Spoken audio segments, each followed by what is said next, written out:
नमस्कार दोस्तों, संकल्प मैथ्स क्लासेस में आपका स्वागत है। अनुपात समानुपात के अभ्यास प्रश्न अभ्यास भाग का 8 हल कर रहे हैं हम। इसका पहला प्रश्न है, दो संख्याएं 1:3 के अनुपात में हैं। यदि उनका योगफल मतलब इन दोनों संख्याओं का योगफल 240 हो तो उनका अंतर क्या होगा। यदि उनका योगफल का मतलब होता है जोड़ना, तो इन दोनों संख्याओं का अनुपात इतना दे रखा है तो इनका योगफल इतना दे रखा है।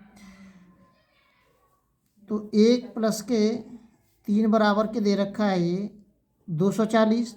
ये कितना हो गया 4 बराबर के 240, तो 1 बराबर के हो जाएगा 4 छिंगे 24 60। 1 बराबर के 60 आ गया। यदि 60 का गुणा इसमें गुणा करेंगे तो पहली संख्या पता चल जाएगी, इसका इसमें गुणा करेंगे तो दूसरी संख्या पता चल जाएगी। अब मैं मान लेता हूँ पहली संख्या जो है ए है, जो कि निकल के 60 आ गई। दूसरी संख्या बी मान लेता हूँ मैं, जो निकल के आ गई 180। अब वो इनका अंतर पूछ रहा है, इन दोनों का अंतर बताइए। योगफल तो दे रखा है तो आप इनका अंतर बताइए। तो बड़ी में से घटा देते हैं, बड़ी में से छोटी वाली को घटा देते हैं। बी में से ए को घटा दीजिए, 180 माइनस के 60 घटा के आ जाएगा कितना 120। ये इनका अंतर होगा। इससे हमें कोई मतलब नहीं है कि में से बी घटाना है, ये केवल दोनों का अंतर पूछ रहा है। और जो ज़्यादा संख्या है उस ज़्यादा संख्या में से आप कम संख्या घटा दीजिए। ये सभी सवाल मैं जितने भी बताता हूँ सभी आए हुए सवाल हैं, और ये आपको पुलिस के यूपी पुलिस में आने की पूरी इनकी संभावना है। आप ध्यान से नोट्स बनाते रहें, अभ्यास करते रहें। अगला सवाल देखते हैं। अगला सवाल दे रखा है, दो संख्याओं का अनुपात 2:3 है। यदि प्रत्येक संख्या में 4 जोड़ दिया जाए तो उनका अनुपात इतना हो जाता है। तो संख्याओं के बीच अंतर क्या है। संख्या ये दे रखी है 2:3। तो अगर मुझे इसमें कुछ जोड़ना है, मतलब इसमें कितने जोड़ने हैं 4 जोड़ने हैं, तो इनके साथ मुझे कुछ मानना पड़ेगा जब भी हम जोड़ सकते हैं, अन्यथा नहीं जोड़ेंगे। मैंने x मान लिया है इनके साथ, तो मैंने इसमें 4 जोड़ दिया, क्योंकि वो 4 ही जोड़ने के लिए कह रहा है। जैसे ही मैं इसमें 4 जोड़ता हूँ तो जोड़ने के बाद जो अनुपात है 5/5:7 हो जाता है। इसकी कैलकुलेशन कर देंगे हम, आपको उत्तर पता चल जाएगा। ये नीचे आ जाएगा 3x + के 4 बराबर 5/7। 7 का इसमें गुणा कर दीजिए, 7 दूनी 14x, 7 चौक 28, 4 में किया है, इसमें कर दीजिए 5 × 15x और 5 चौक 20। 15 को इधर ले आएंगे, 15x में से ये इधर आएगा तो माइनस का हो जाएगा, और 28 इधर आएंगे तो 28 भी माइनस के हो जाएंगे। तो माइनस के x बराबर के -8 आ गया, माइनस से माइनस खत्म हो गया, x बराबर के 8 आ गया। तो वो संख्या पूछ रहा है, उन संख्याओं के बीच अंतर क्या है। अब ये जो संख्या है, जो पहले अगर मैं मानूंगा तो ये तो आई, तो जब पहले ये मैंने इस रूप में लिखी होंगी ये संख्या, उसके बाद मैंने फिर इसमें 4 जोड़ा है। तो जो x का गुणा है मुझे इसमें करना है, न कि इस वाले अनुपात में। जब मैं इसमें गुणा करूँगा इस x का इसमें गुणा करूँगा तो ये हो जाएगा 8 चौक 32, वो 8 दूनी 16 अनुपात के इस 8 का इसमें गुणा करूँगा, 8 तिया 24। अगर मैं इसको अंतर को मैं और काटना चाहूँ तो कट भी सकता है, वो आपके ऑप्शन के ऊपर डिपेंड करता है। अब इनका अंतर बड़ी में से छोटी घटा दीजिए आप, कितने बचेंगे 4 और 8। इनका जो अंतर आएगा वो अंतर आ जाएगा आपका 24 माइनस के 16 बराबर के 8। हो सकता है कि अंतर में कुछ और भी दे दे वो, क्योंकि वो अंतर को काट के भी दे सकता है। 4 चौक 16, 4 छिंगे 24। अगर वो काट के देगा तो 4 चौक 16, 4 छिंगे 24 ये आएगा। तो इनका अंतर पूछेगा, वो 6 में 4 घटा दी तो अंतर फिर वो 2 दे रहा होगा उत्तर में। ये आपको विशेष ध्यान रखना है। और अगर वो बिना काटे दे रखा होगा तो अंतर वो 8 दे देगा। अगला सवाल देखते हैं।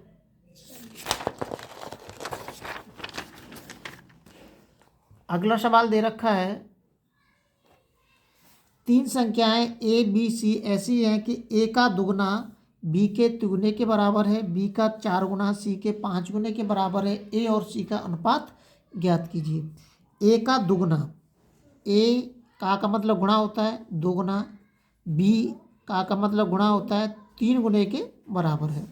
बी को ए के नीचे ले आएंगे, ए बट्टे बी हो जाएगा, 2 को इधर ले जाएंगे तो ये 3/2 हो जाएगा।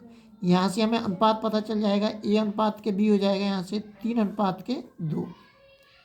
अब अगला देख लेते हैं। अगला कह रहा है बी का 4 गुना, तो बी का आप 4 गुना करिए, बराबर है सी के 5 गुने के, सी के 5 गुने के बराबर है।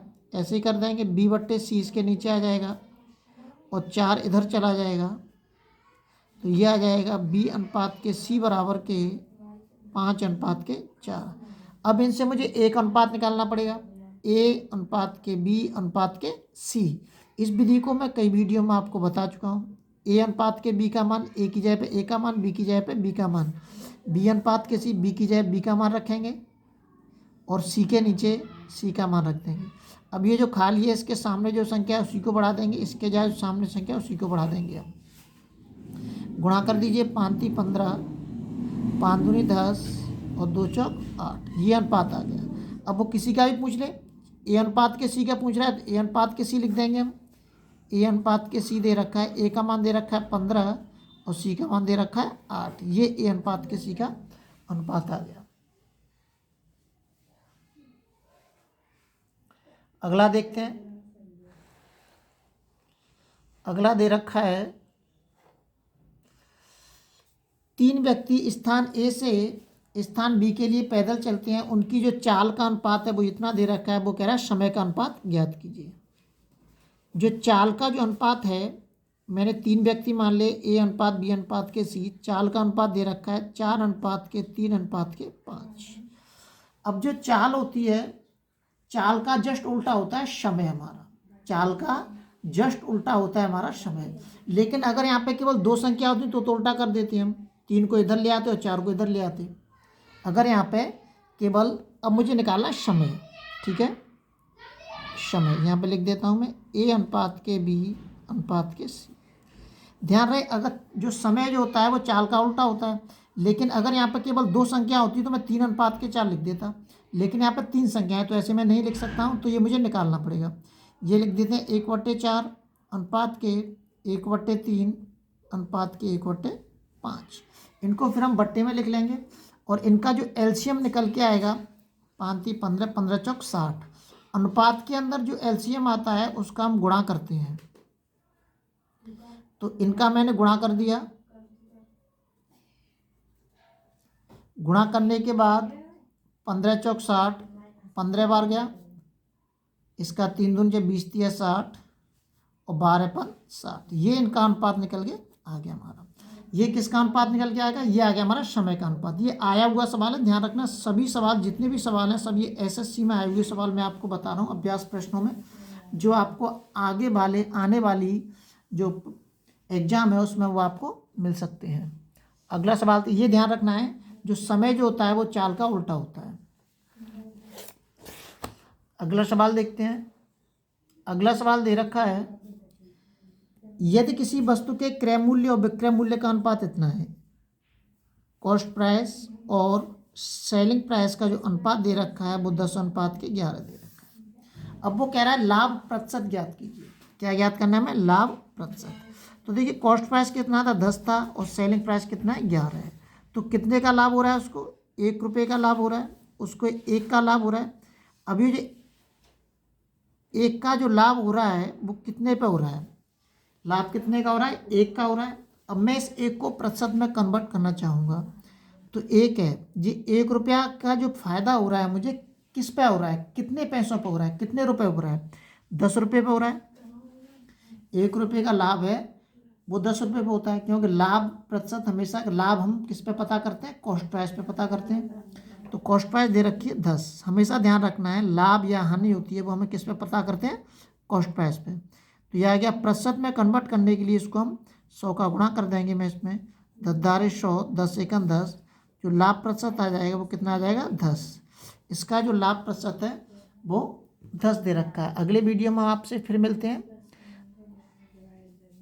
लगातार नोटिफिकेशन प्राप्त करने के लिए आप चैनल को शेयर और सब्सक्राइब करना न भूलें।